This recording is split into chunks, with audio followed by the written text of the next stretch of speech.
Antes de tener el honor de presentar a nuestro excelso conferencista el día de hoy, quiero hacer alguna reflexión sobre lo que es la legalidad en la práctica médica. Algunos autores definen la medicina legal como el conjunto de normas jurídicas y preceptos éticos, morales de carácter público y privado, que regula la actividad del médico con motivo del ejercicio de su profesión, regula la relación médico-paciente y las consecuencias derivadas de la misma, estableciendo así los principios generales de la responsabilidad legal médica. Esto permite darnos cuenta que el ejercicio de la medicina tiene relación no solo con los derechos del paciente, sino con el código deontológico, la bioética y todas aquellas disciplinas y ciencias que limitan el ejercicio ético y legal de la medicina para conocer lo que está permitido y prohibido en la práctica médica. Lo anterior evidencia la importancia que los médicos participantes en este programa, independientemente del área donde desarrollen su actividad profesional, conozcan, analicen e interpreten las normas que rigen el actuar del médico, para poner en práctica estos conocimientos, garantizando su seguridad jurídica al tomar decisiones durante su ejercicio profesional. También hay que tomar en cuenta los cambios sociopolíticos que se han dado en nuestro país, que exige de todos nosotros una conducta propia y del profesional de la medicina, un actuar dentro del marco legal y ético que Guatemala necesita. Es por esto que esta clase inaugural es particularmente para el servidor de ustedes un honor presentar al doctor José Francisco de Mata Vela, quien dentro de sus múltiples actividades y muy sucintamente vamos a resumir sus actividades profesionales. Doctor en Derecho por la Universidad Autónoma de Barcelona, España, maestro en Derecho Pluralista Público y Privado por la Universidad Autónoma de Barcelona, España, especialista en Derecho Penal por la Universidad de Salamanca, España, especialista en Derecho Penal por la Universidad de San Carlos de Guatemala, abogado y notario licenciado en Ciencias Jurídicas y Sociales por la Universidad de San Carlos de Guatemala, magistrado de la Corte de Constitucionalidad, periodo 2016-2021, del que ya tuvo el honroso cargo de ser presidente de la misma, magistrado presidente de la Corte de Constitucionalidad, magistrado de la Corte Suprema de Justicia 2004-2009, presidente de la Cámara Penal de la Corte Suprema de Justicia durante el mismo periodo, decano de la Facultad de Ciencias Jurídicas y Sociales de la Universidad de San Carlos de Guatemala, profesor titular 12 de la Facultad de Ciencias Jurídicas y Sociales de la Universidad de San Carlos de Guatemala, con 37 años de docencia, profesor invitado de grado y posgrado de las universidades Rafael Andívar, Mariano Gálvez, Francisco Marroquín, San Pablo, Rural Panamericana de Guatemala, Universidad Internacional Andina Simón Bolívar en Bolivia, Ecuador, Colombia, Perú y Venezuela. Presidente del Consejo del Instituto de la Defensa Pública Penal de Guatemala, periodo 2005-2009, miembro del Consejo del Instituto de la Defensa Pública Penal, representando a los decanos de las facultades de Derecho del país de 1998 a 2000, representando al Procurador de los Derechos Humanos del 2002 al 2004. Y también secretario ejecutivo de la instancia coordinadora para la modernización del sector justicia de la República de Guatemala. Además de eso, el doctor de Mata Vela ha sido uno de nuestros docentes en la universidad que ha logrado crear libros de texto para los alumnos de las facultades de Ciencias Jurídicas y Sociales, que no solo se usan en nuestra universidad, sino también en otras unidades académicas de las distintas universidades privadas del país. Quiero comentarles de que a partir de los hechos que se han suscitado en este país, Para mí realmente es un gran honor que el doctor esté hoy acá con nosotros, por el hecho de que a través de los magistrados que han hecho valer la constitución política de esta república, seguimos en un estado democrático. Así que muchísimas gracias, doctor de Matavela, bienvenido en nombre del Colegio de Médicos y Cirujanos. Bien, muchísimas gracias. Al darles las buenas noches, quisiera en principio patentizarles mi profundo y sincero agradecimiento por la oportunidad que me dan nuevamente en el directo gremio de médicos y cirujanos de Guatemala de poder compartir con ustedes algunas reflexiones que creo son siempre de superlativa importancia, no solo para la formación académica y científica de ustedes como médicos y cirujanos, sino ante todo para el mejor desenvolvimiento de una no solo sacrificada, sino noble profesión como la que ustedes ejercen. Reitero mi agradecimiento al doctor Giovanni Franco. La verdad es que no es la primera ni la última vez que yo espero estar compartiendo esta serie de reflexiones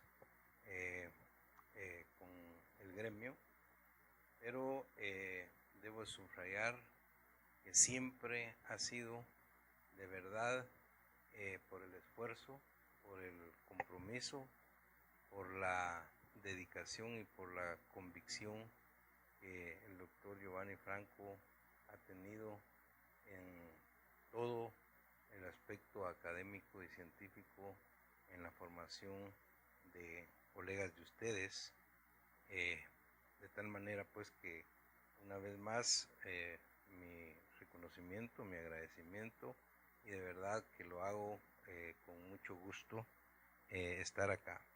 El tema regularmente se ha dejado abierto, entiendo esta es una clase, una cátedra inaugural, y creo que quizás lo más importante era compartir con ustedes algunas reflexiones sobre un tema que pudiera abarcar de alguna manera muchas de las inquietudes que ustedes en un momento dado puedan tener en el momento del ejercicio de la profesión de la medicina y la cirugía. De tal manera que hemos denominado a esta exposición responsabilidad legal en las intervenciones médico-quirúrgicas. Y más que responsabilidad legal, que da a mi particular especialidad, le denominamos responsabilidad penal en las intervenciones médico-quirúrgicas, que finalmente pues son las que de alguna manera los pueden hacer pensar y repensar a ustedes en cierto tipo de conductas en el desarrollo de su práctica profesional.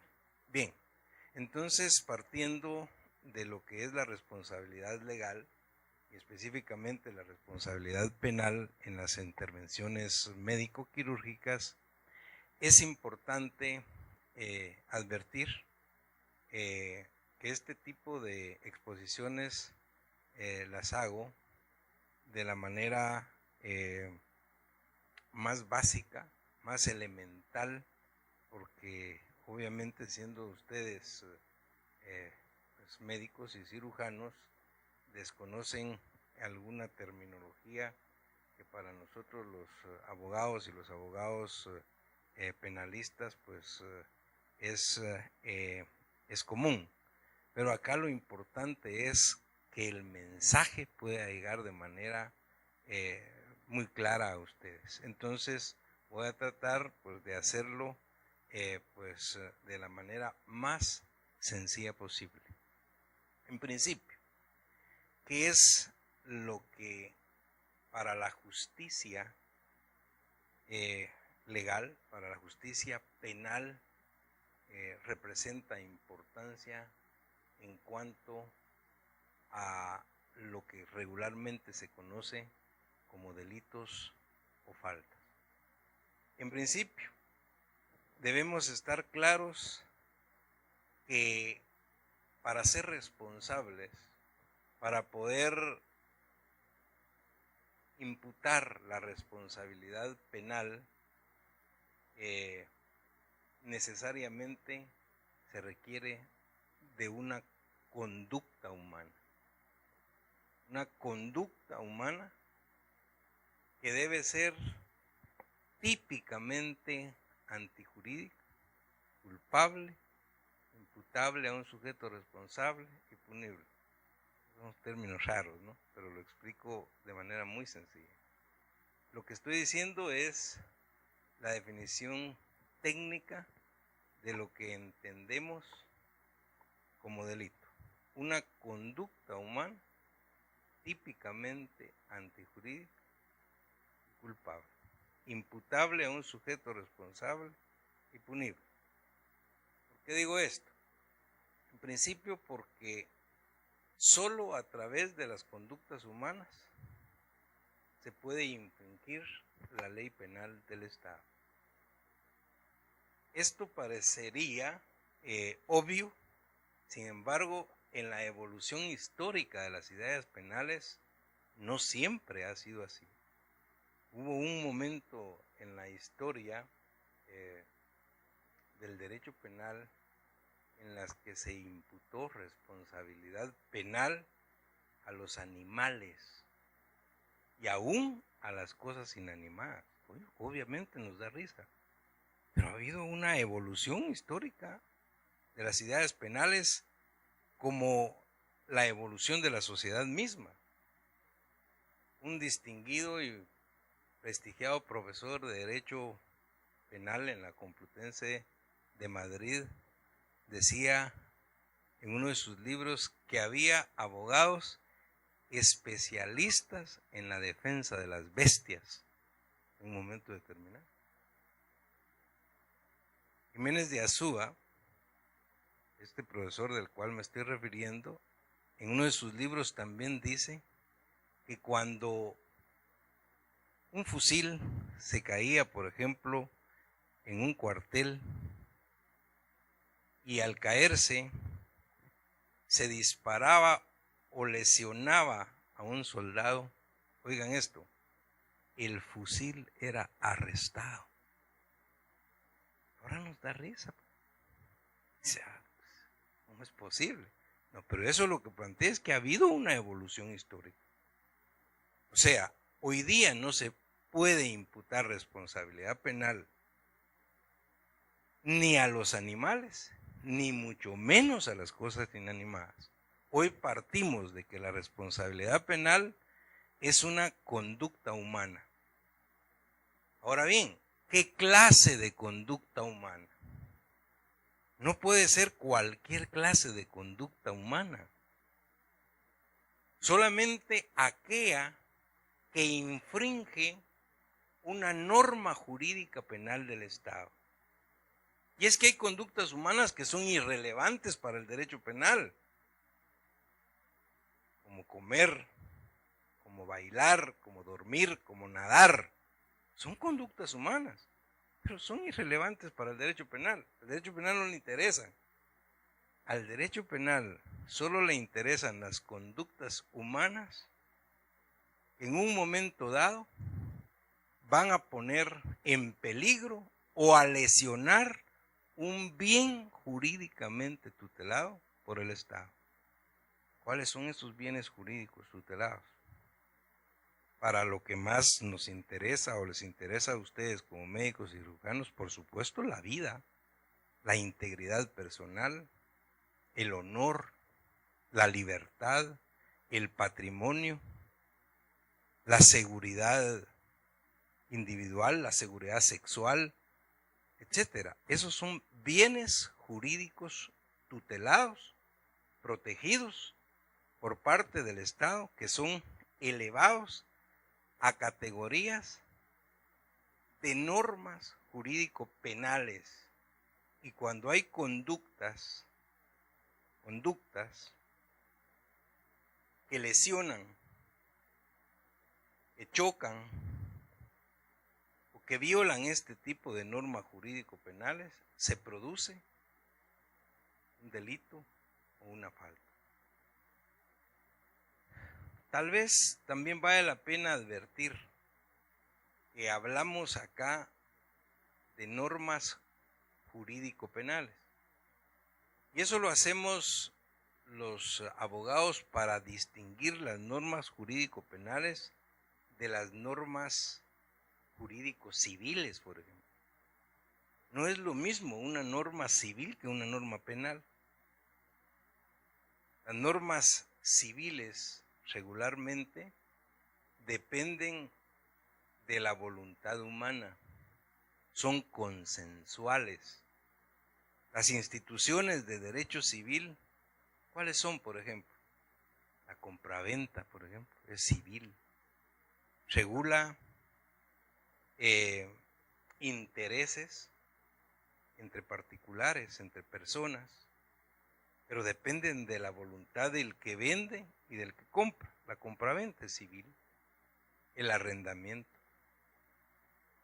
El matrimonio, por ejemplo, es una institución eminentemente civil, depende de la voluntad de las partes. A nadie se puede obligar bajo ninguna circunstancia, por ejemplo, de contraer matrimonio, de vender, de arrendar.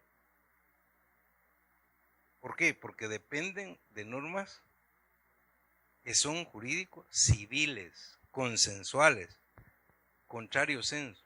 En sentido contrario, las normas penales son imperativo-atributivas. ¿Cómo así? Sí. Cuando hablamos de civil, hablamos nosotros del matrimonio, la compraventa, del arrendamiento. No, pero en penal, porque estamos hablando de delitos. En civil decimos, si usted quiere, vende, si no, no vende. Si usted quiere, compre, si no, no compra. Si usted quiere, arrenda o si no, no arrenda. Si usted quiere, se casa o no se casa. Pero en penal a usted no le preguntan si quiere usted mata o si no, no mata. Si quiere usted roba o si usted quiere no roba. No, las normas penales son imperativo-atributivas. Se imponen erga omnes frente a todos los hombres. ¿Quién? El Estado. Y eso es lo que nosotros llamamos el ius puniendi. ¿Qué es el ius puniendi? El ius puniendi es la facultad de castigar que le corresponde única y exclusivamente al Estado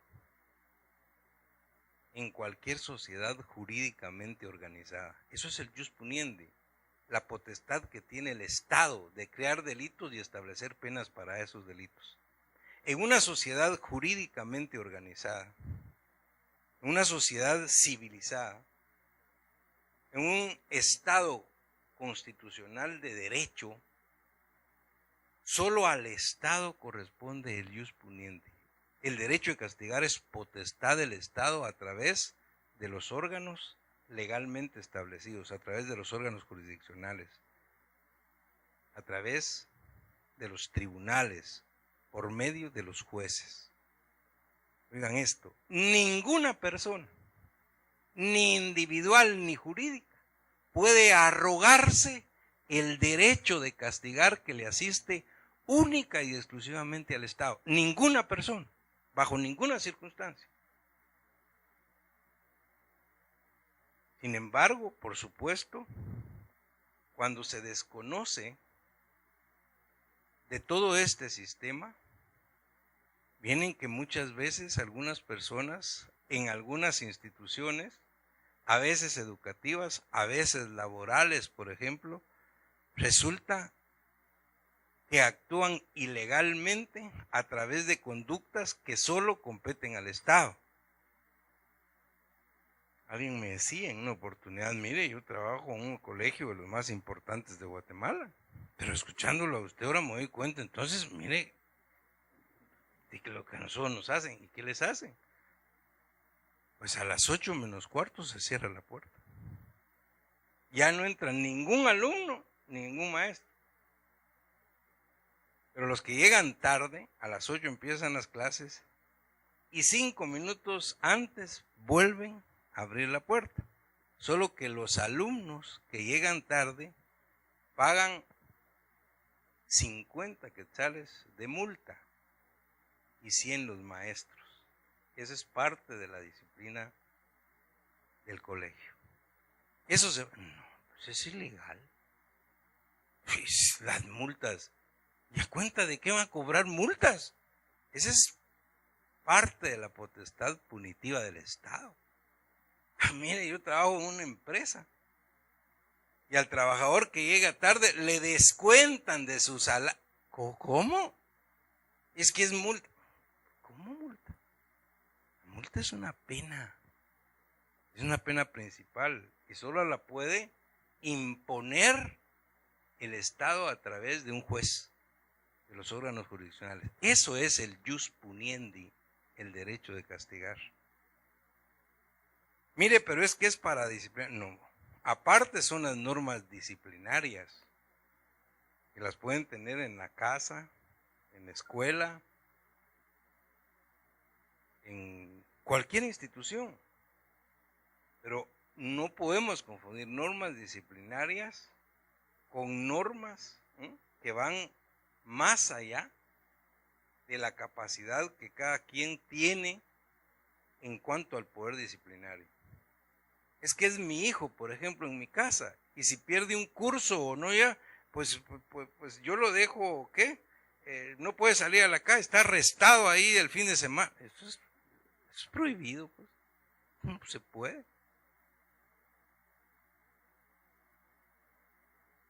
Con esto dejamos claro que el jus puniendi es la potestad punitiva del Estado y que el Estado lo hace a través de la descripción de conductas que violan normas jurídico-penales que se conocen como delitos y faltas.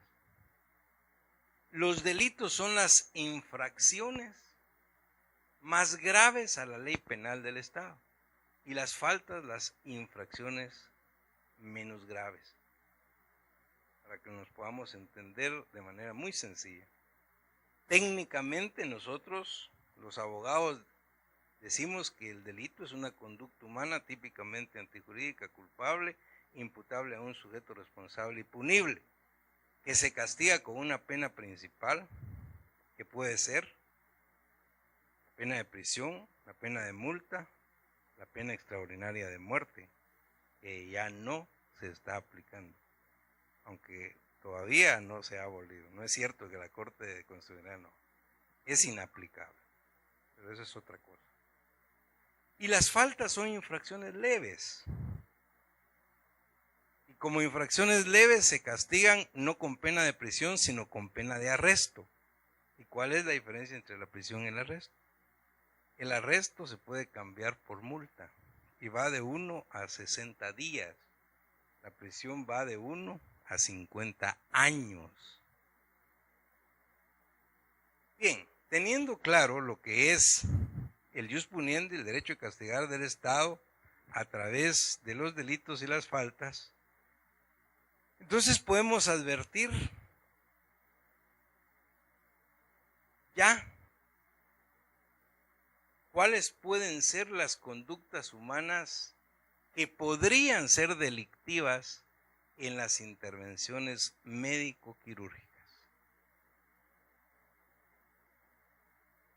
En las intervenciones, y nos vamos específicamente pues a dedicar a esto que es el tema. En una intervención médico-quirúrgica, en el desarrollo técnico-científico de la profesión de ustedes, se puede en un momento determinado cometer un delito o una falta a través del obrar activo o del obrar pasivo. El obrar activo es hacer. El obrar pasivo es no hacer. Es decir, se puede cometer un delito haciendo. Son delitos de comisión cuando se realiza una conducta humana. Pero también se puede, en un momento dado, cometer un delito dejando de hacer algo a través de un obrar pasivo. Entonces son delitos de acción o de omisión, un obrar activo o un obrar pasivo. Sin embargo,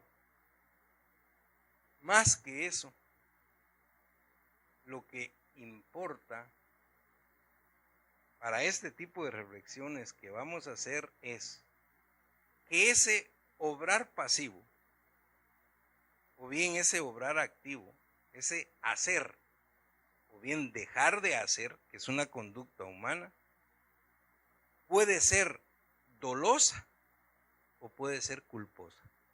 Y aquí viene ya para ir obviamente ubicándonos en las reflexiones que queremos hacer en esta clase inaugural. El obrar activo o pasivo doloso es cuando existe un propósito deliberado de hacer daño. Cuando hay mala fe. Esos son los delitos dolosos. El que quiere matar y mata es un homicidio o es un asesinato. Y el homicidio y el asesinato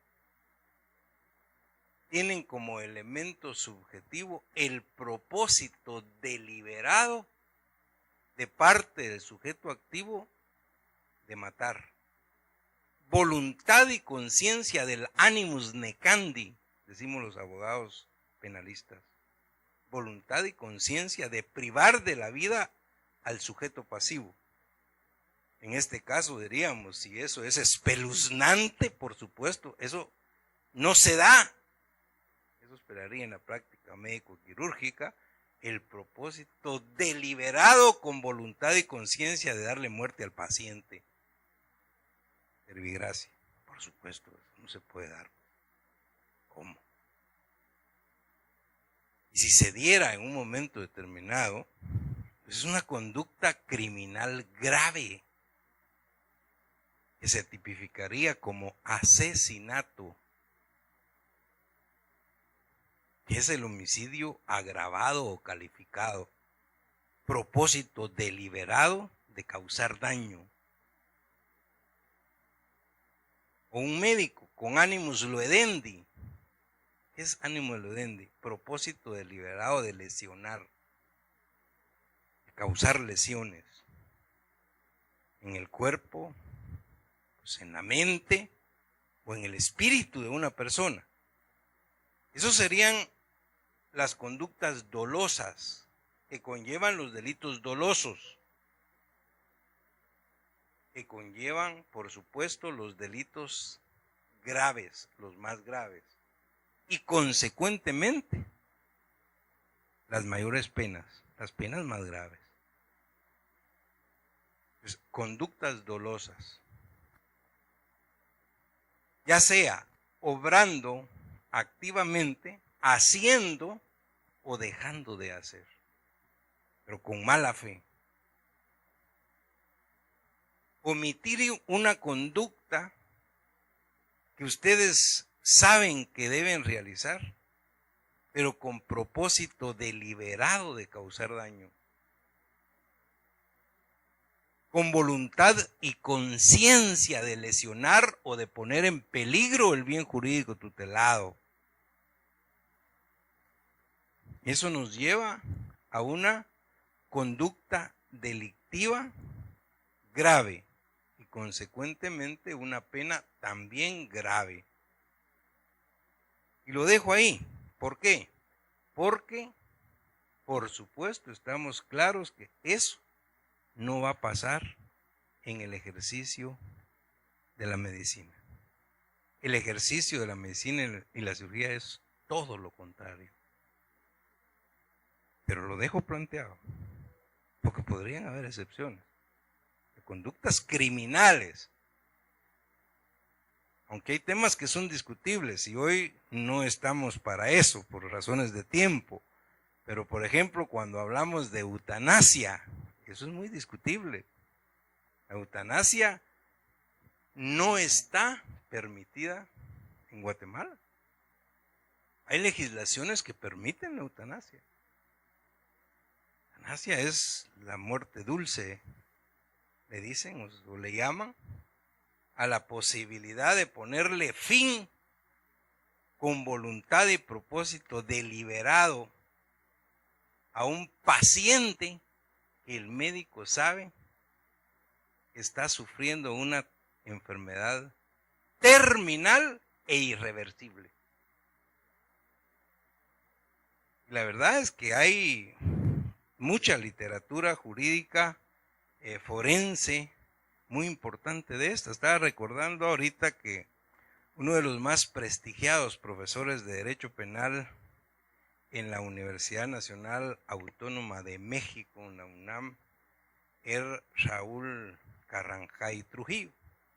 Raúl Carrancay Trujillo tuvo un hijo que se llama Raúl Carrancay Rivas. Él hizo la especialidad del papá, doctorado en Derecho Penal, y su práctica de la tesis doctoral la llevó a cabo en Europa, en Inglaterra, y la hizo sobre eutanasia. Y estuvo muy al tanto de la actividad que realizaba un oncólogo. Y él, según refiere en la tesis doctoral, le decía, bueno, el problema es grave, pues.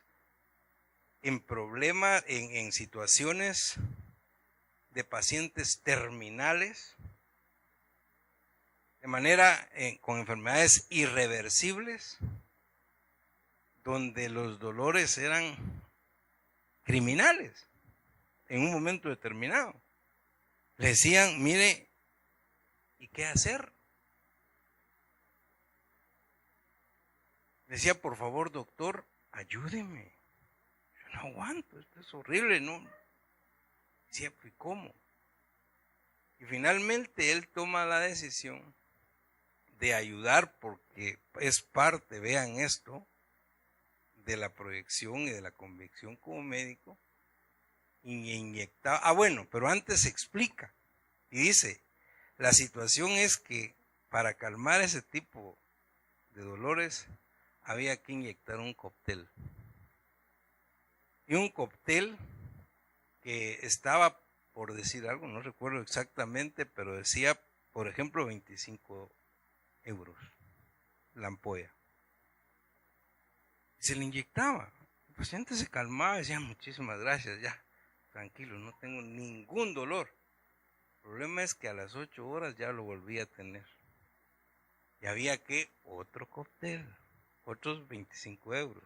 El problema es que después de 1 o 2 meses, ya esto solo tenía 4 horas, 2 horas, y después ¿qué hacían?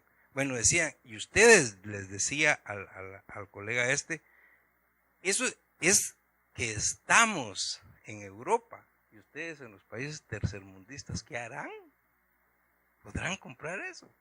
Entonces es más fácil inyectarle de tal manera que ellos se duermen y se van a descansar. Y todavía me dicen, muchas gracias, doctor, muchas gracias. Ahora, eso es delictivo. Esa es la eutanasia. Pero miren, pues habría que legislarlo, habría que debatirlo y habría que... Pero estamos hablando, obviamente, de situación, de conductas que pueden darse en un momento dado en la práctica médico-quirúrgica, donde hay un propósito, una voluntad y conciencia de realizar una actividad de esta naturaleza. Y digo esto porque me llamó la atención, por ejemplo, la tesis doctoral que hace este profesor en la UNAM en Europa y relata este tipo de conductas en cierto tipo de prácticas médicas. ¿Cómo estamos en Guatemala? En Guatemala esto es prohibido. Acá no se acepta la eutanasia, ni activa ni pasiva.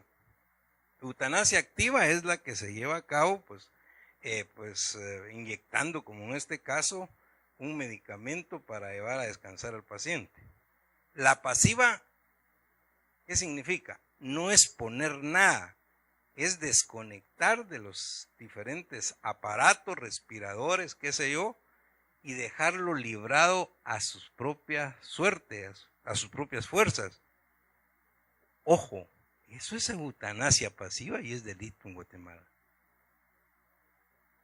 Imagínense, esto es difícil. Hemos tenido casos bastante complicados y delicados en la práctica médica forense acá por ese tipo de situaciones.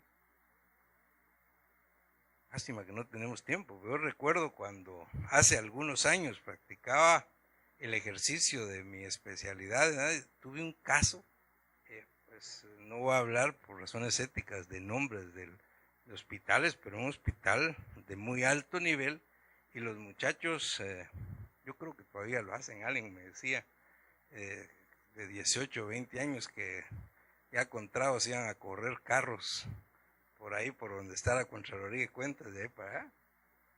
Es decir, corrían carros ya borrachos. Pues en una de esas hubo un gran accidente. Los bomberos van a traer a uno de los muchachos accidentados, se lo llevaron a un hospital privado de muy alto nivel y entraron a la emergencia. Estaba muriendo y necesitaban un ventilador inmediatamente. Pero eran las 2:30 de la mañana. Y el médico que estaba de turno en ese momento dijo, bueno, lo tenía ahí, ¿qué hago? Y el único ventilador que tenían lo tenía una señora de 85 años que tenía una enfermera particular porque la pagaba para que estaba ahí. Él decidió quitar el ventilador y ponérselo. Y efectivamente lo hizo. Pero cuando le dijeron, mire, la señora está haciendo paro. ¿Y ahora qué? Ya no se fue, la señora murió. Digo, pero salvé a este muchacho de 19 años. Fue procesado por homicidio. Desafortunadamente, obvio, esta señora pues estaba pagando una enfermedad particular. Miren, pero una decisión que él tenía que tomar en el momento. No hay tiempo para pensar al médico en ese momento, 2:30 de la mañana. ¿Qué hago? Esto lo necesita ya. Bueno, yo entendí, y eso era lo que él me decía en su defensa. Él me dice, yo eso quité porque yo sabía que con unos minutos pasarlo para acá podía salvar a este muchacho y luego en lo que bajaban el otro ventilador, ya no dio tiempo. Vean esto. O sea, son situaciones que se dan y que obviamente bastante discutibles en un momento determinado, pues en la práctica médico-quirúrgica. Pero son situaciones dolosas que más allá de estos casos muy especiales en razones de eutanasia, no creo, Dios quiera, que nunca puedan darse. ¿Qué es lo que más se da en la práctica médico-quirúrgica? Es precisamente lo que muchas veces se denomina mala práctica. Son conductas culposas. Ojo, y con esto vamos llegando a la médula del tema de hoy. Conductas culposas. ¿Qué es una conducta culposa?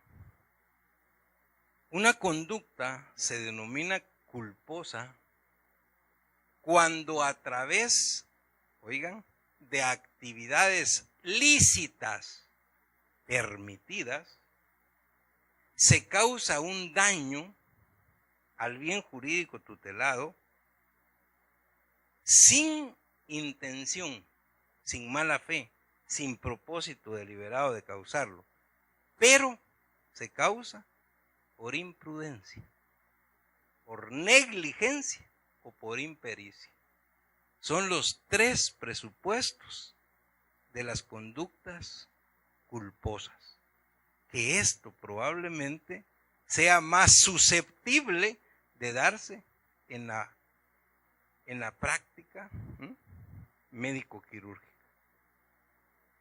Una conducta culposa, donde no hay propósito deliberado de causar daño, donde se trata de una actividad legal, lícita, pero el daño se produce por imprudencia, por negligencia o por impericia.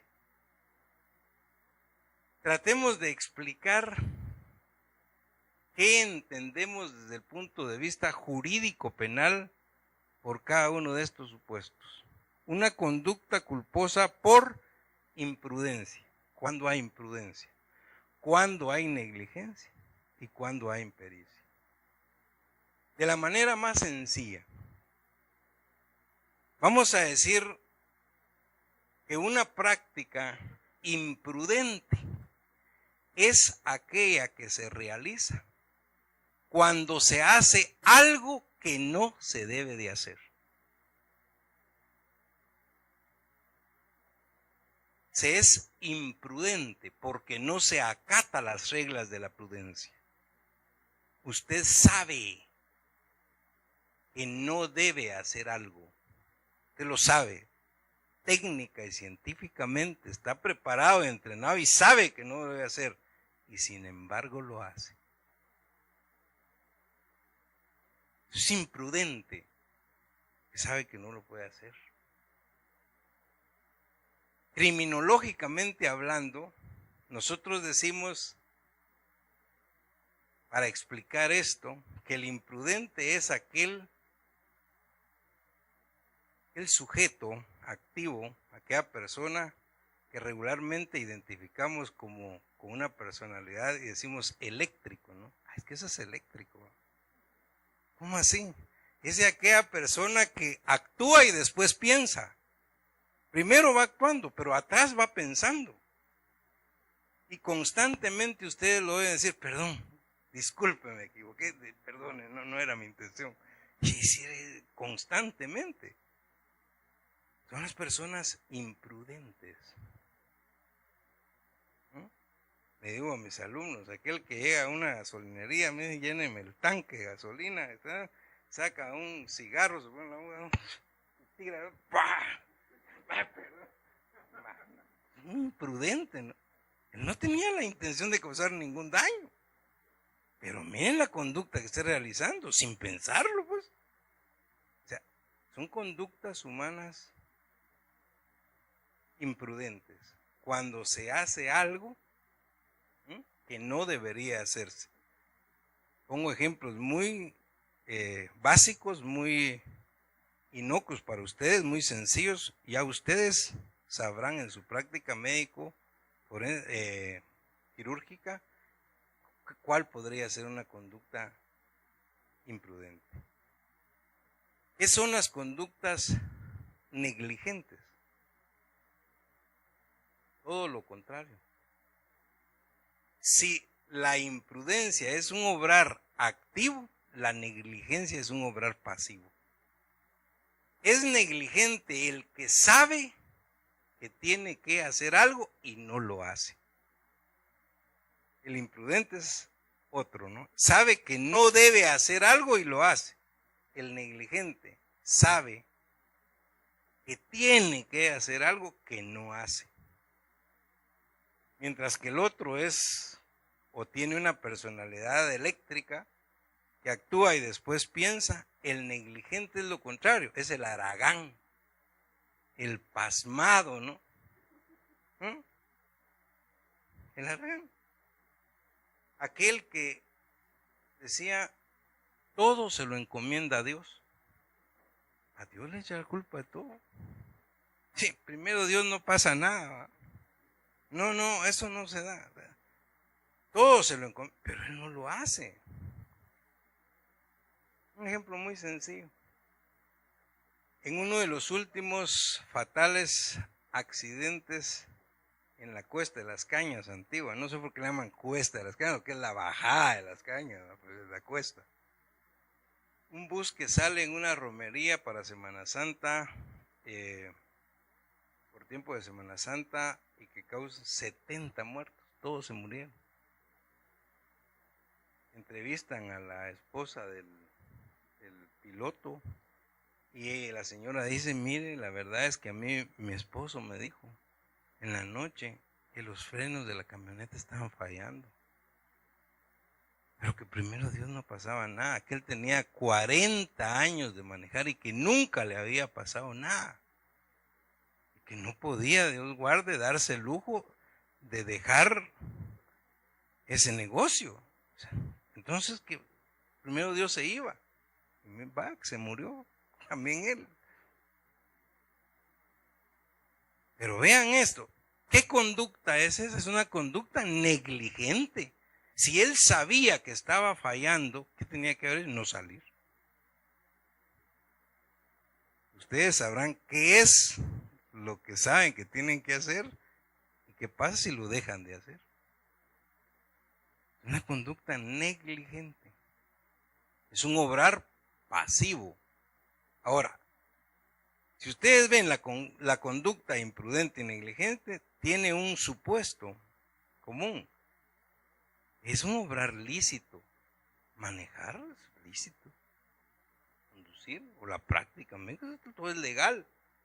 Y nunca tenían la intención de causar un daño. Pero este se produce por la negligencia o por la imprudencia. Y luego, un punto importante para la práctica médica forense, la impericia. Por supuesto que hay actividades que se requieren de todo un entrenamiento, de habilidad, de destreza para poderla realizar. Cuando alguien se aventura a realizar una actividad de esas que necesitan destreza, habilidad, pericia, sin tenerla, y a consecuencia de ello se produce un daño lesionando un bien jurídico tutelado, es una conducta humana culposa por impericia. Y eso obviamente en medicina, como en todas las profesiones, o en la mayoría de profesiones, habría que pues juzgarla de la mejor manera posible. Es decir, hay que tener pericia. Y esas son, digamos, los tres supuestos: imprudencia, negligencia o impericia, para poder en la práctica médico-quirúrgica producir un delito. Que en cualquier circunstancia es un delito mucho menos grave que los dolosos. Eso tiene que quedar claro. Estos son delitos culposos, donde no hay mala fe, donde no hay propósito deliberado, pero que se producen por cualquiera de estas circunstancias. Por supuesto que las penas son menos graves. Un homicidio doloso, que es un asesinato, estoy hablando de 50 años de cárcel, por ejemplo. Un homicidio culposo, por imprudencia, negligencia o impericia, estoy hablando de 5 años de cárcel. Con una serie de posibilidades, exacto, que no tendrían, digamos, conductas como las dolosas. Ahora bien, luego de haber hecho el planteamiento de lo que puede ser una conducta dolosa o culposa, que ustedes obviamente la pueden estar pues reflexionando o asimilando a su práctica profesional diaria, también esto tienen que estar claros, que esto no puede ni debe ser una limitante para ustedes. Ustedes no pueden estar pensando en eso. Es decir, esto no es así. Por supuesto que hay que tener el deber del cuidado, de la responsabilidad de que no voy a meter a hacer algo que yo no puedo hacer. Pero nadie va a estar tratándose de limitar o tener miedo en el ejercicio de su profesión por este tipo de conductas. De ninguna manera, porque también vienen los antídotos.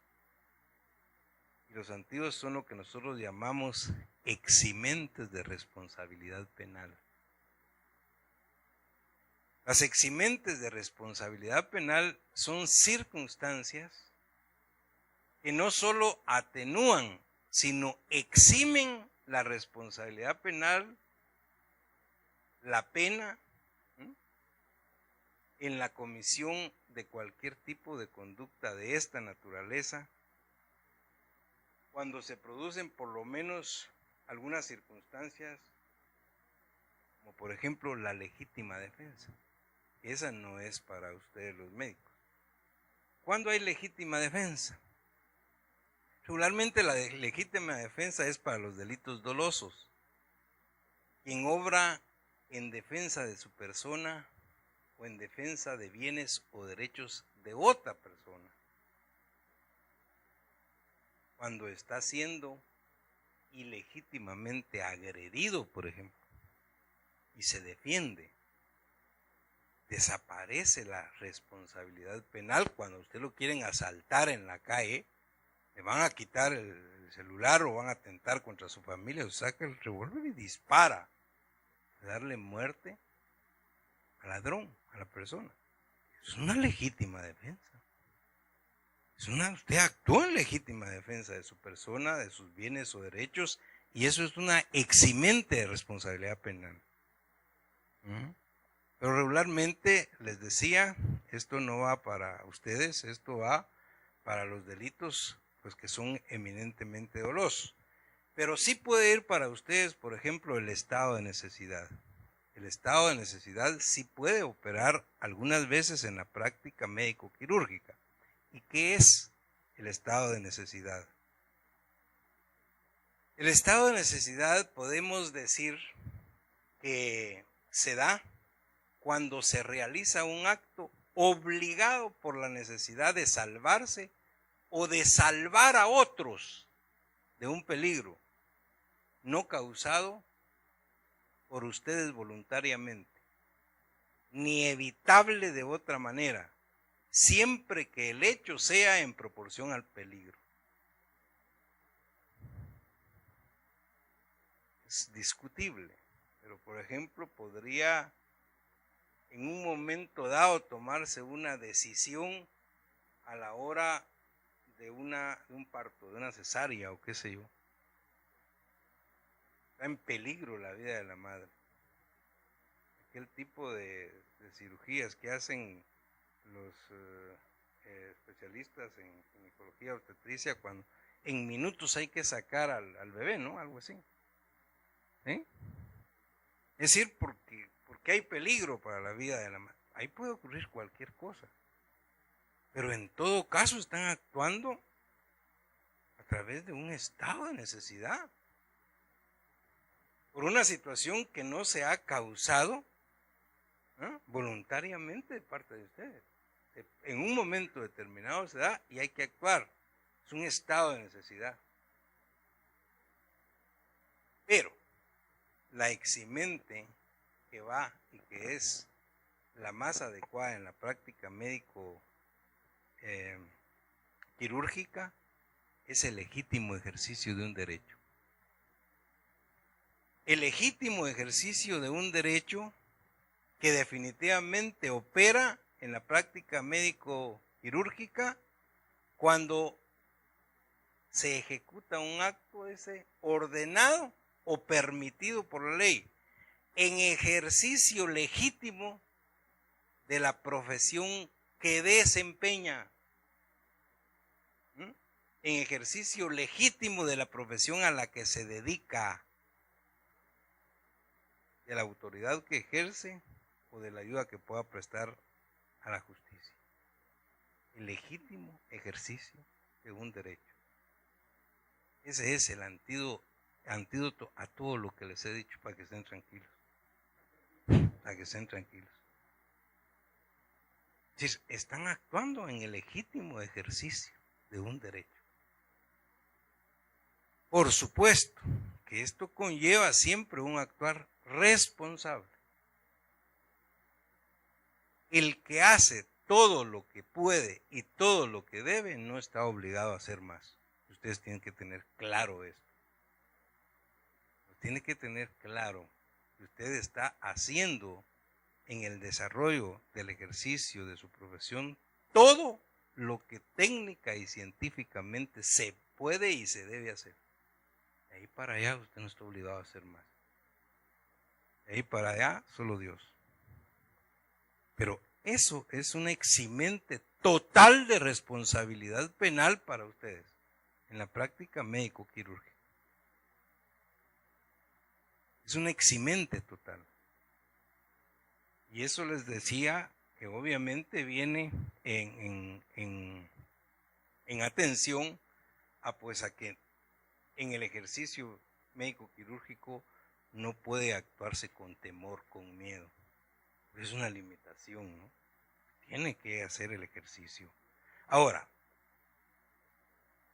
realmente estoy viendo tiempo, ya me pasé de la hora que tenía para esta exposición, pero para ir finalizando, por supuesto que estas eximentes son de responsabilidad penal, pero la responsabilidad penal es eminentemente personal. Y la responsabilidad penal se mide en atención a los grados de participación en el delito, en la conducta delictiva. Se puede participar como autor, como cómplice, o bien con un grado de encubrimiento. En una situación, en un momento determinado, habría que deducir responsabilidades penales o civiles en atención a la conducta que cada uno realiza o realizó en el momento determinado. Si se trata de una cirugía, por ejemplo, lo que coloquialmente se ha dicho o de repente se ha hecho, pero le dejaron una pinza al paciente en el estómago. ¿Quién es el responsable? El cirujano. ¿Ah? El cirujano, que era el ayudante del cirujano, o la enfermera instrumentista, que tiene que decir, mire, tal, y el recuento es, ¿quién? No, tampoco. ¿Ah? Ahí es donde deviene la responsabilidad penal, en que tiene que imputarse a cada quien lo suyo, pues. Cada quien dentro de la sala de operaciones, dentro del tratamiento a un paciente, tiene un rol que está jugando. Tiene una responsabilidad. Entonces, no pueden ser todos. Cada quien tiene por ejemplo, ¿qué pasa si fallece a consecuencia de anestesia? ¿Tiene que ver el instrumentista o el cirujano? Tiene nada que ver. Entonces, vean, esas son responsabilidades. La responsabilidad penal, que es personal, esa no se hereda, pues. Ya solo eso faltaba, que heredaran a sus hijos. No se hereda, es personal, pero sí se hereda la responsabilidad civil. Y la responsabilidad civil es aquella que está íntimamente aparejada a la responsabilidad penal. La responsabilidad civil que nace de la comisión de un delito. Siempre que hay responsabilidad penal, consecuentemente hay responsabilidad civil. La responsabilidad civil es la que conlleva al pago de daños y perjuicios por el daño causado. Y ahora llegamos ahí a otra institución, a la responsabilidad penal de las personas jurídicas, sociales o colectivas. Estoy hablando ya de las instituciones, de los hospitales. O sea, la responsabilidad penal es personal, pero la responsabilidad civil es institucional. De una persona jurídica, social o colectiva. Son responsables penalmente quienes participen directamente en la ejecución de los actos propios del delito y sin cuya participación no hubiese sido posible la comisión del mismo. Pero no es responsable penalmente el director del hospital, ni el gerente del sanatorio, qué sé yo. Penalmente no tiene nada que ver. Es más, ni siquiera civilmente. Civilmente es la persona jurídica, el IX, por ejemplo. Si es el Roosevelt, si es el general, pues es el Estado, ¿no? Si es un sanatorio, pues el sanatorio, como persona jurídica. La persona jurídica tiene una personalidad independiente a la de los sujetos. Entonces, esto también es bien importante determinarlo en este tipo de situaciones. Digamos, para finalizar, que regularmente son las preguntas, de veras que ya se me fue el tiempo, las preguntas que muchas veces se hacen en este tipo de reflexiones, de conferencias. ¿Qué valor tiene? Ya estamos hablando de responsabilidad. El documento legal, le dicen a uno, que firma cada uno de los pacientes que ingresa a un sanatorio, a un hospital o a cualquier lado, que dice, mire, usted tiene que entrar, pero firme aquí. O también no solo cuando entran, también cuando se van. Usted se quiere ir, tiene que firmar aquí. Bueno, ¿y qué es lo que firma? Un documento legal. Dice, donde el paciente o su representante legal exime anticipadamente de responsabilidades legales, civiles o penales pueden ser, por cualquier situación que se dé como consecuencia del tratamiento. ¿Así es o no? Firme aquí, todos firmes. Va, hoy sí pase adelante ya. Muy bien. Les voy a poner un ejemplo que se los hago a mis alumnos. Les digo, miren, que también se da en nuestra Guatemala. Vayan a la zona 1 y ven que ahí ya no hay donde parquear carros, ¿no? Entonces, lo que más abundan son parqueos. Y cuando usted entra al parqueo, está lleno el parqueo. Y hay un gran rótulo que dice que no se hacen responsables de los objetos que usted deja dentro del vehículo. El gran rótulo, ¿verdad? Pero dice, tiene que dejar la llave. No, así dice. Pues sí, ¿quién va a mover el carro? Entonces, usted deja la llave, ¿m? Y ahí deja todas sus cosas en su carro y ahí mira el rótulo. ¿Qué pasa si cuando usted llega a su carro, pues está abierto, no tiene llave, no tiene el trigger, no tiene... Dice, mire usted, lee el rótulo. No, pero no solo el rótulo, el ticket que le dan. Ahí dice que no nos hacemos responsables y pero oigan, legalmente, para los abogados, los colegas civilistas dicen que el ticket es un contrato de adhesión. Es decir, si usted acepta el ticket, usted está aceptando lo que dice, ahí dice en el ticket. Pues claro que es cierto, no estoy mintiendo. Claro que es cierto, ahí está. Ahora, la pregunta que yo les hago es, ¿ustedes creen que es justo y que así debe operar, que usted deja las llaves, deja su carro y cuando usted lo encuentre, pues ya se llevaron lo que dejó adentro y eso no es responsabilidad de ellos? Es exactamente igual a lo que firman en los hospitales. ¿De qué los va a eximir?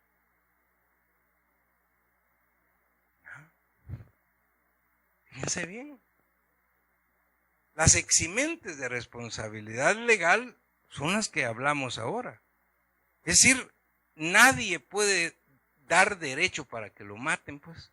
Perdonen lo abrupto de esto, pero es así. Yo no puedo firmar para que usted haga todo lo que quiera. Es como que yo llegue. Mire, doctor, yo vengo a una consulta. ¿Qué le está pasando? Mire, fíjese que por una serie de circunstancias que por razones de tiempo no le voy a explicar ahora, pero tomé la decisión de suicidarme. Ah, bien. ¿Y por qué viene aquí conmigo? Sí, es que no tengo agallas para hacerlo. Entonces yo vengo a que por favor usted inyécteme algo, pues darme un balazo es muy duro. Mire,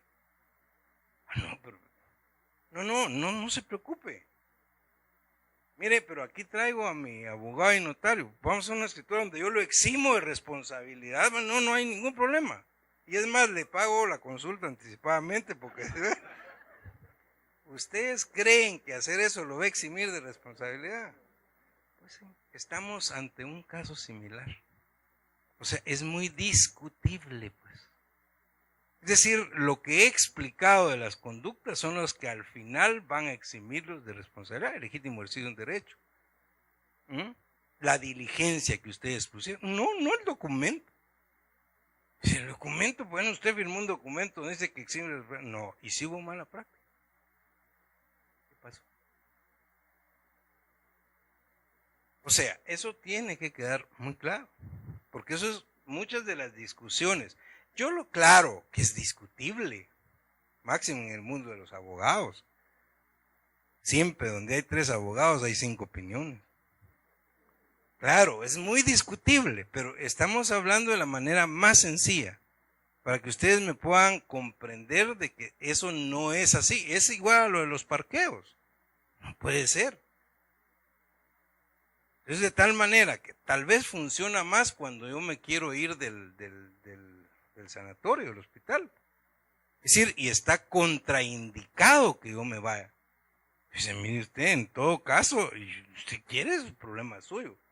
En todo caso, usted me va a firmar donde después de haberle advertido a usted de los riesgos que estaba corriendo, usted decide irse para otro hospital. Firme.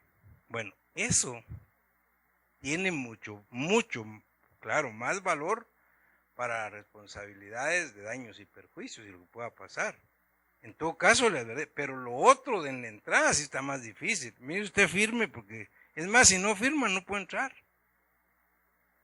Va, uno. Y otra cosa es, muy difícil también. Mire, viene muriéndose, viene inconsciente, o qué, pues mire, es que alguien tiene que firmar de responsable. ¿Quién? Entonces no podemos atender. Pero aparte de eso, tiene que entrar. Tiene que dejar ahí un depósito de 10,000 quetzales, si no lo va a atender. ¿Y quién? ¿Cómo? Miren, eso no se puede hacer.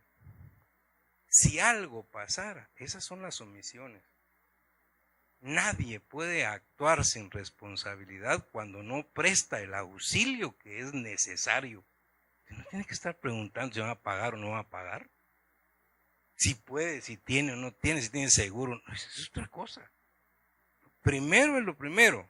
Por eso hablé de las conductas de acción o de omisión. La omisión de auxilio es delictiva. Usted tiene que prestar el auxilio. Y aquí viene la otra pregunta. Hoy sí, ya con esta me despido. Aquí viene la otra. También me la han hecho. ¿Qué pasa cuando usted esté en emergencia de un hospital, de un sanatorio, qué sé yo, y llega alguien inconsciente? Pero usted necesita hacer una transfusión de sangre y lo que le vea es una gran placa que llega aquí donde están sus nombres, todo. Dice, mire, yo soy testigo de Jehová y tengo acá cuidado que usted me va a hacer una transfusión de sangre. ¿Qué hace usted? ¿Y a quién le va a preguntar? Es más, y es complicado, vaya que va inconsciente, les digo, imagínense que va consciente y que le diga que no. ¿Qué hace usted? Porque si va inconsciente es más fácil arrancarse, estirarse.